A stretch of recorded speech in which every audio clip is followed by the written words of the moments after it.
instantes, Jornal do Boris, com Boris Casoy. Um jornal independente e apartidário. Um sobrevoo pelos principais fatos do Brasil e do mundo. Política, economia, cultura e esporte todas as manhãs. O Jornal do Boris começa daqui a pouco, às 8 horas. Enquanto isso, você que assiste pelo YouTube, não deixe de se inscrever no canal.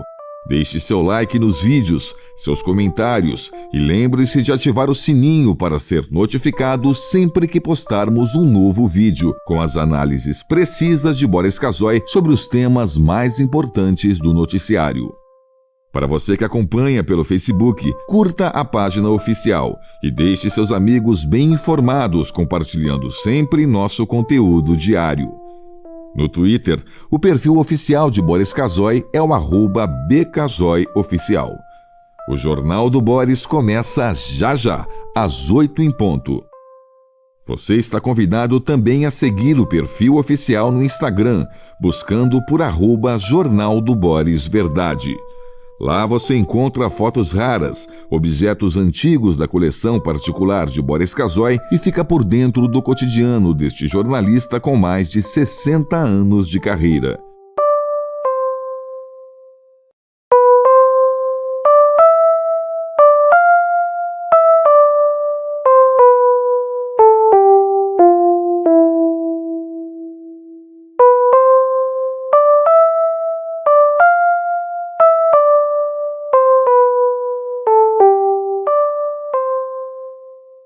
Em instantes, Jornal do Boris, com Boris Casoy. Um jornal independente e apartidário. Um sobrevoo pelos principais fatos do Brasil e do mundo. Política, economia, cultura e esporte todas as manhãs. O Jornal do Boris começa daqui a pouco, às 8 horas. Enquanto isso, você que assiste pelo YouTube, não deixe de se inscrever no canal. Deixe seu like nos vídeos, seus comentários e lembre-se de ativar o sininho para ser notificado sempre que postarmos um novo vídeo com as análises precisas de Boris Casoy sobre os temas mais importantes do noticiário. Para você que acompanha pelo Facebook, curta a página oficial e deixe seus amigos bem informados compartilhando sempre nosso conteúdo diário.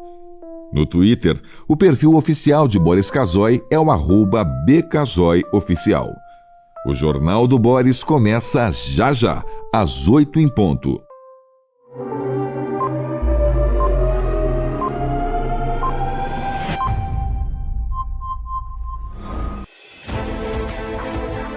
A partir de agora, passando a limpo as notícias do dia no Brasil e no mundo, está no ar o Jornal do Boris. Bom dia, muito bom dia. Está no ar o Jornal do Boris. O Jornal do Boris é um sobrevoo pelos principais acontecimentos do Brasil e do mundo a partir das primeiras páginas dos jornais.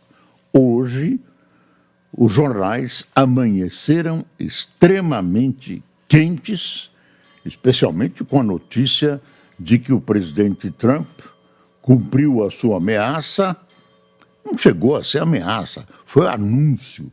Ele decretou tarifa de 25% sobre alumínio e aço, o que atinge o Brasil em cheio, e amplia a guerra comercial. Está aqui a manchete da Folha. Todo mundo tem essa manchete, todo mundo, digo, todos os jornais, os grandes jornais brasileiros. Trump assina tributo de 25% ao aço e Brasil já prevê queda de exportações. Valor: com tarifas de 25% sobre o aço e alumínio, Trump amplia risco de guerra comercial. Aqui, o Estadão. Grandes siderúrgicas terão perdas com tarifa de 25% ao aço imposta por Trump. Você vê que bateu de frente. Então, é uma história que tem um monte de facetas, não é tão simples assim. Então, vamos por partes.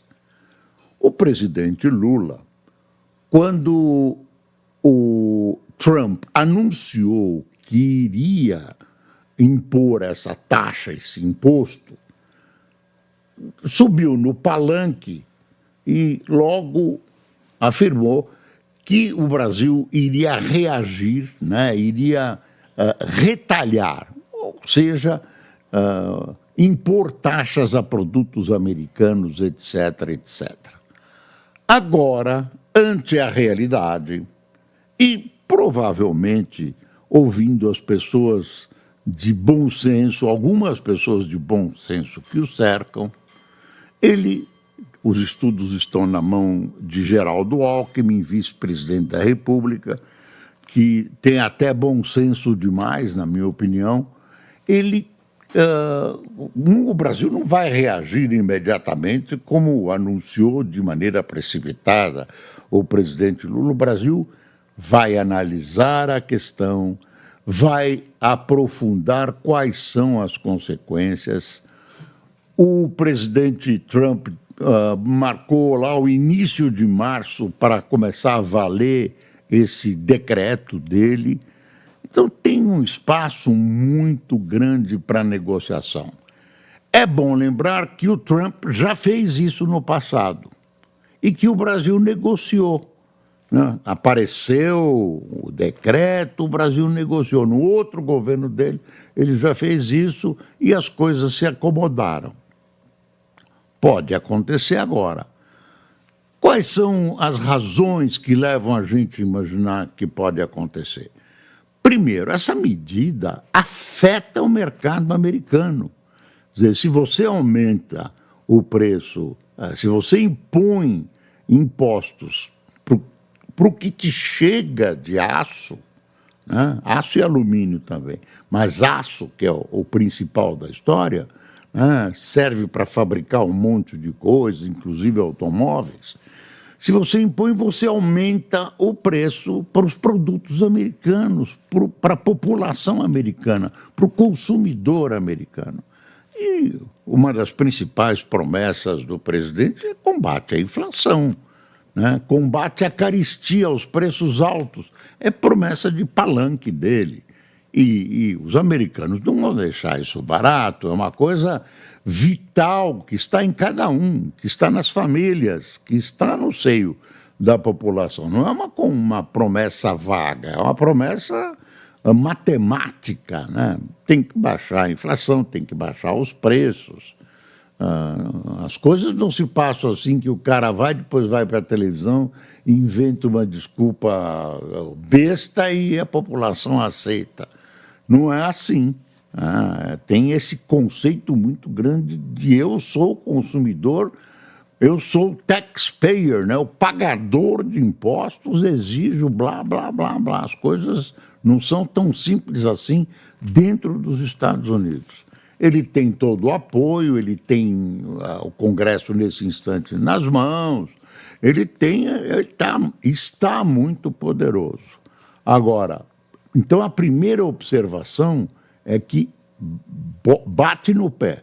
A segunda observação é estratégica, é mais ampla.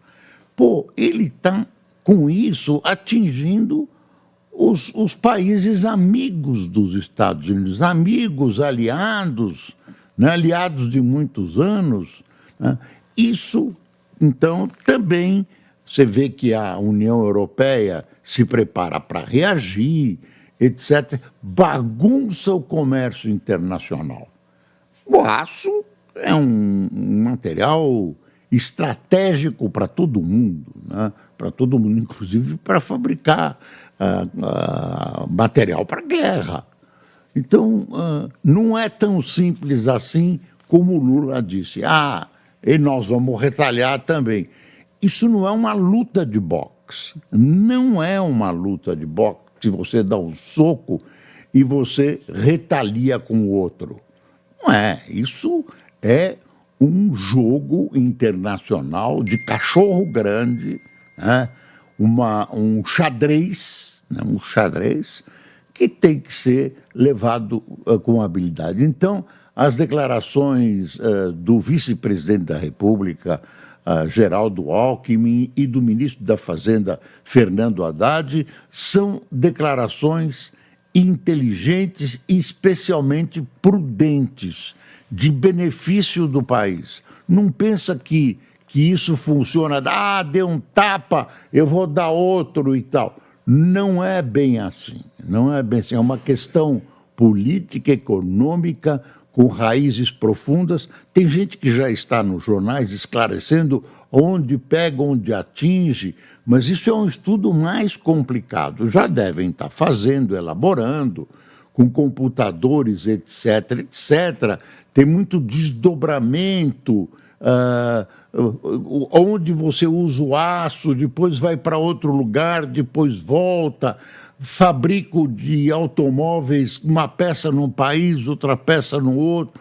São coisas que mexem com os nervos da economia. Então, eu acho que a posição brasileira está correta, né?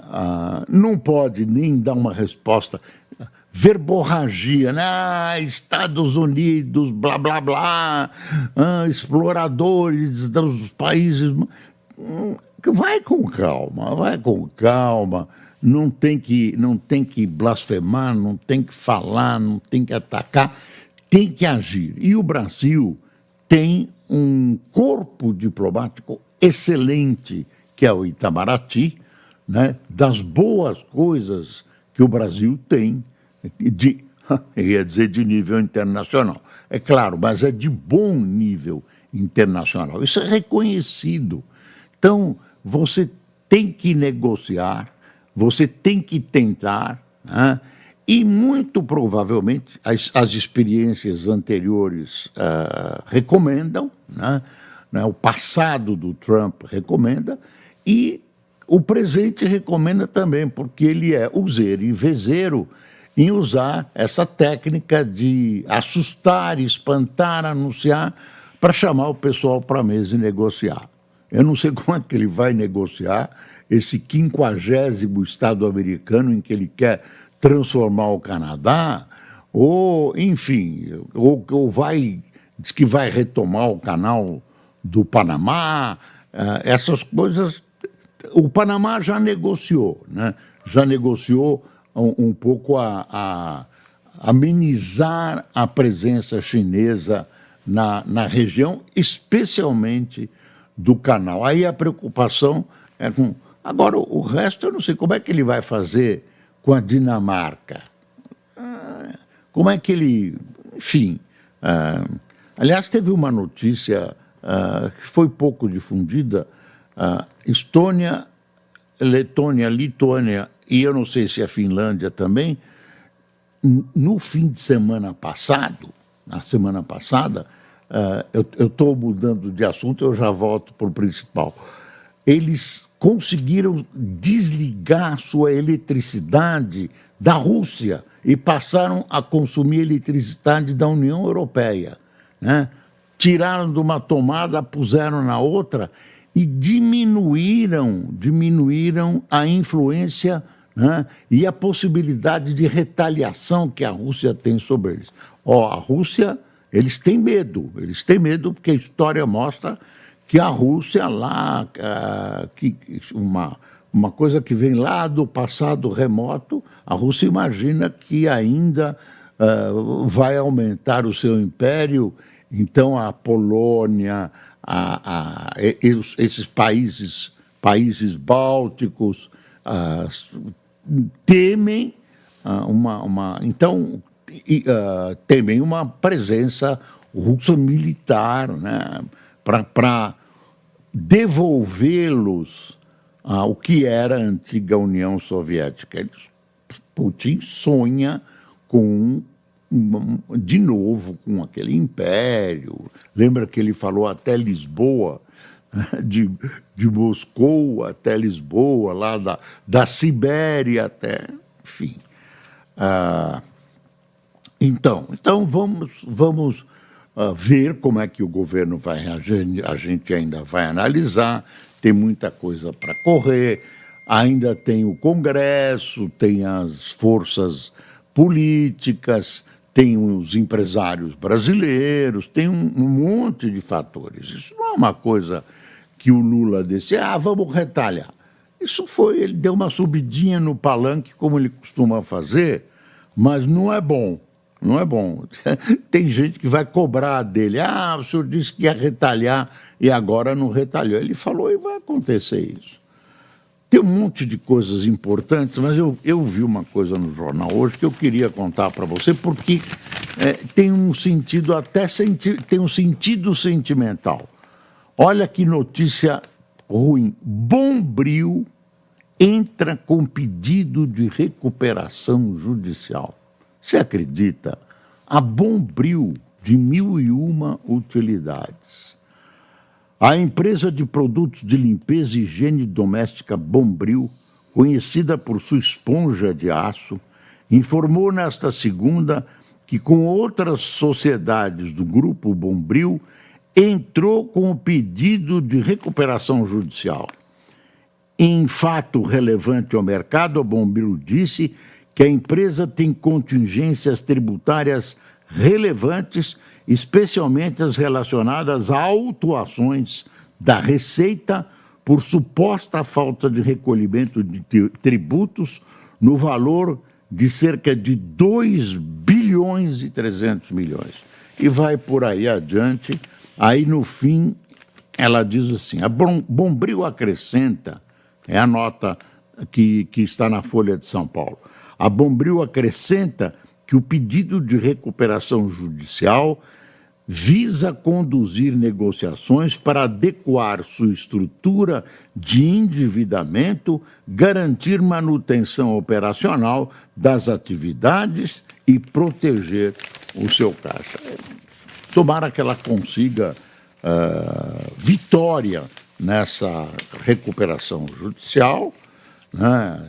Tem condições, tem mercado, mas é chato, é um termômetro do quadro brasileiro. Eu acho que é um termômetro do quadro brasileiro. Muito, muito, muito ruim, muito triste pela tradição que a Bombril representa para todos nós. Inclusive, eu me lembro que nos anos da antena em V da televisão, uma antena que ficava em cima da televisão, assim, põe em cima da televisão, no começo da televisão em branco e preto, quando as pessoas queriam melhorar a imagem, a recomendação era colocar um Bombril, enfiar um Bombril assim na antena, e o Bombril melhorava até a imagem. Daí servia para tudo, né? Estou fazendo propaganda da Bombril, ela merece. E ela pode até ajudar a passar o Brasil a limpo.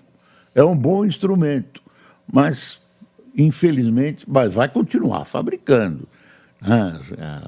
Se ela for aprovada, tudo direitinho, ela continua fabricando e tudo.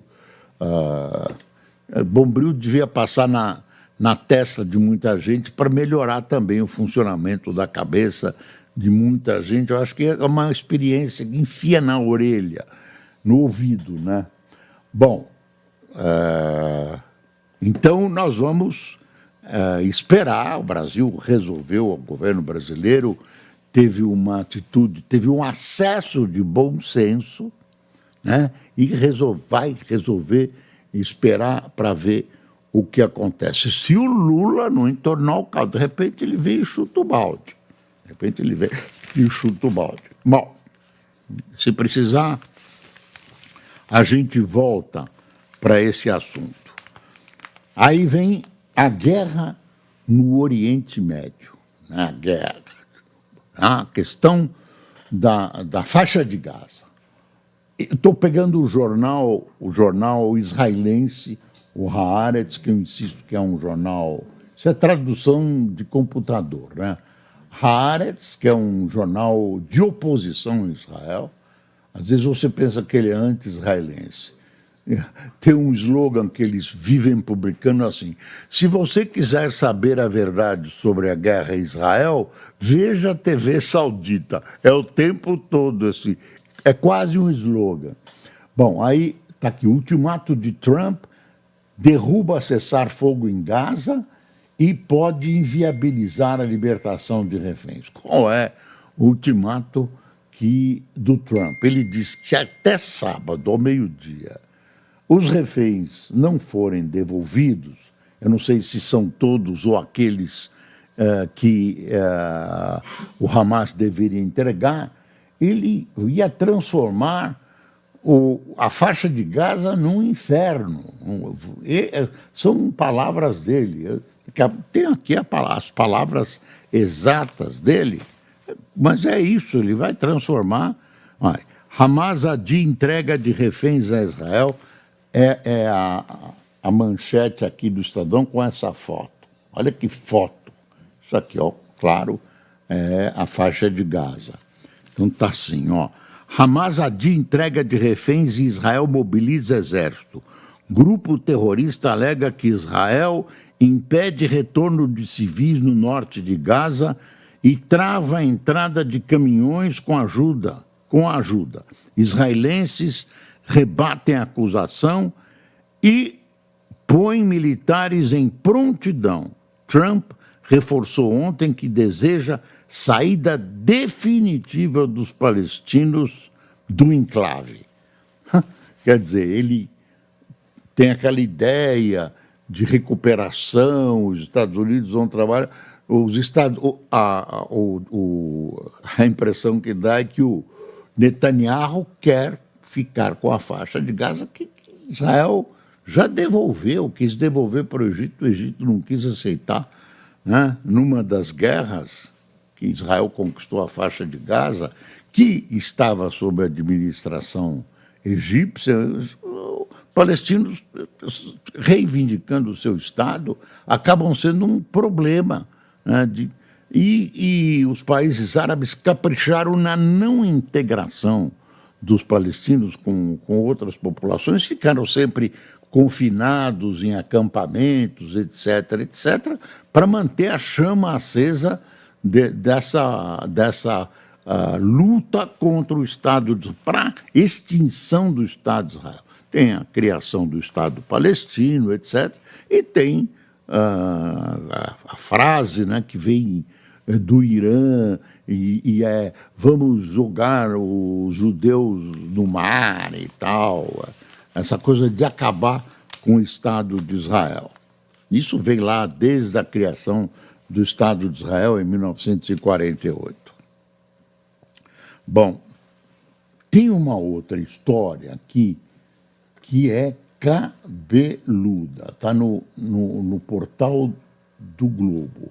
Aqui eu vou abrir, deixa eu ver se eu consigo. Brasil, olha só, Brasil alcança a menor nota e pior colocação em ranking sobre corrupção da Transparência Internacional. Pesquisa destaca presença cada vez maior e explícita do crime organizado nas instituições estatais. Você acredita? O Brasil passou para... Você tem aí, Luiz, por favor, da onde? 107, a posição passou, dele. A 107 anterior qual era? O Brasil caiu mais ainda, alcança a menor nota e pior colocação em ranking sobre corrupção da Transparência Internacional. Não sei se eu consigo botar... tá aqui o texto. Na 107ª posição, entre 180 países presentes no ranking de 2024, o Brasil atingiu sua menor nota, 34 pontos, no índice de percepção da corrupção. Corrupção que é da Transparência Internacional, o que também o colocou na pior colocação anual da série histórica iniciada em 2012. O resultado do ano passado representa uma queda de 2 pontos e 3 posições em relação a 2023. Espero que o Lula não aproveite essa questão que lhe diz respeito ao governo dele, né, que me parece mais leniente com a corrupção do que as promessas de campanha que ele fez. O petista não gosta de falar sobre corrupção.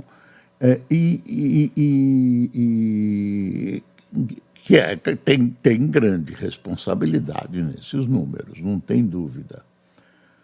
Dino inaceitável vale tudo. Dino derruba benefício a ex-juiz de Minas e critica a criação de auxílios a magistrados. Aí é o STF brigando com uma pleiade, olha que bonito, pleiade de juízes. Pleiade de juízes. Eu li outro dia um filósofo falando, colocando umas questões sobre as palavras mais difíceis. Ele diz o seguinte: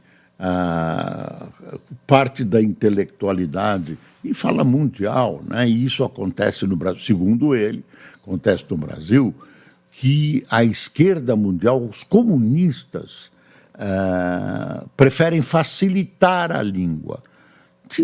Vai tirando palavra, vai desaparecendo uma palavra, como essa pleiade, palavras mais difíceis, essas palavras seriam ferramentas para que as pessoas desenvolvam ideias mais sofisticadas, porque o povo consiga desenvolver ideias mais sofisticadas. Precisa de uma ferramenta para esse palavrão simples, né?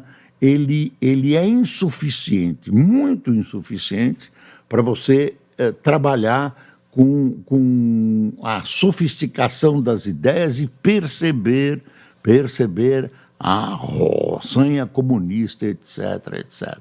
Então, mas eu achei interessante essa tese. Então, a articulação do comunismo internacional usa, inclusive no Brasil, a redução do vocabulário, né? A colocar de lado palavras mais sofisticadas, mais difíceis, para evitar que o povo consiga raciocinar, consiga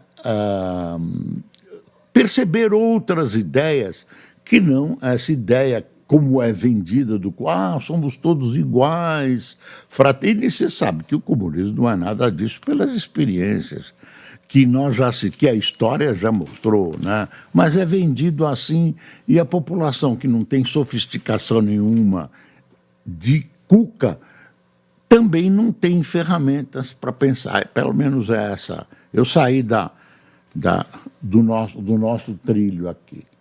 Olha aqui, eleição 2026, Ciro Nogueira anuncia convite a Gustavo Lima para filiação ao PP e disse que espera que a candidatura se viabilize. Eu acho que o Gustavo Lima tem todo o direito de ser candidato, ele é o cidadão brasileiro, não sei se ele é vacinado, deve ser, algumas coisas, e ele tem todo o direito. Agora, eu estou imaginando que o presidente da República deve ser uma pessoa preparadíssima, né? Não é só palanque, é uma pessoa que tem uma visão de mundo. Nós já tivemos presidentes assim, que têm uma visão de mundo, que não olhem só no espelho, né?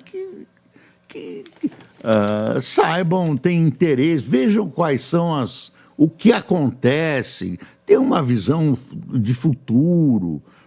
Ser presidente da República não é uma coisa tão simples assim. Então, tem que ter. A escolaridade ajuda, não é suficiente, mas ajuda, tem gente autodidata. Então, está aqui o Estadão, na coluna do Estadão, diz: governo evita verborragia trumpista e Celso Amorim tem defendido reciprocidade. Celso Amorim, Lula, Celso Amorim, criando a sua sepultura desse jeito. Vai devagar, Celso Amorim, vai devagar. Tem aqui uma frase do Ives Gandra, né, que está completando 90 anos. O problema econômico do governo não é de comunicação, mas de compreender como atrair investimentos, cortar juros e não gastar o que não se tem. Aí tem um editorial do Estadão, muito sério, não se transige com o golpismo.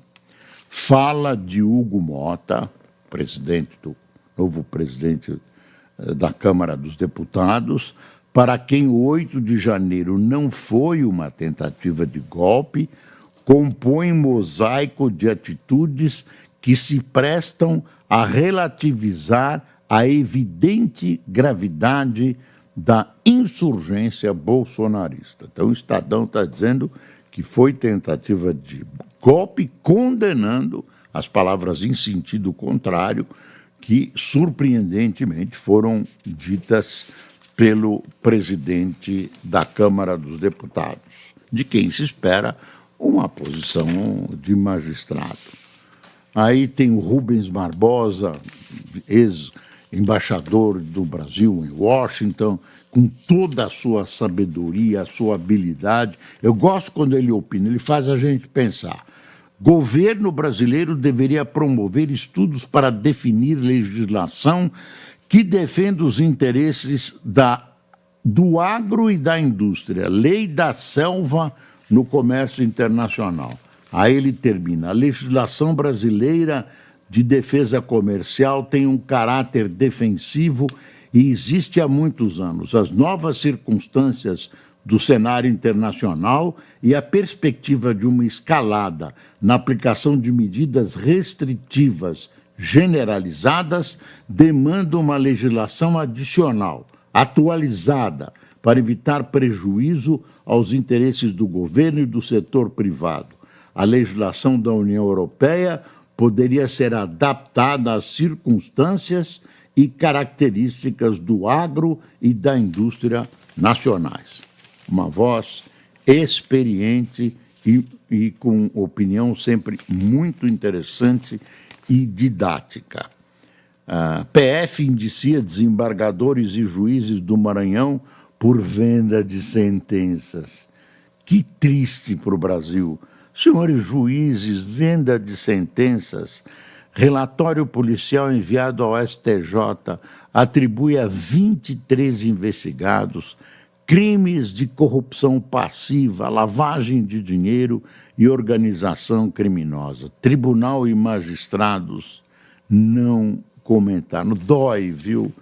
Mais que odiar essa gente, ficar com raiva, mais que isso, dói, viu? Dói. Isso é uma vergonha. Juiz, uma posição tão bonita, resultado de uma vida de estudos, deve ser aplicação, correção, honestidade, princípios. Vêm os caras e defecam no Brasil com esse troço, vomitam em cima da gente. Pena dura para essa gente. Quero ver se não tem corporativismo. Tem um monte de coisas e o tempo é menor, é inelástico. Olha que bonito uma palavra, inelástico. Então vamos lá para quem tomou café conosco hoje. Viviane Romano, Jeremias Bruschi, Gabriel Barbosa, Júlio Calado, Hermano Vilela, Ricardo Ferreira, Tânia Sueli, Ince Seco, Ince, está aqui, Ince, Lince, não sei. Ince, sua letra aqui hoje está mais para hierógrafo egípcio. Marino Fischer, Felipe Ventura, Alvino Deluque, Percy Gonçalves, Aurélio Reis, Deise Cacomo, Eduardo Ângelo de Guararapes, São Paulo, Raquel Pian de Hortolândia, São Paulo, Augusto Schmidt, do Rio de Janeiro, e Edinaldo Melo, da aprazível e maravilhosa Natal. Pessoal, muito obrigado por sua atenção. Amanhã nós voltamos, sempre lembrando que é preciso passar o Brasil a limpo. Tchau.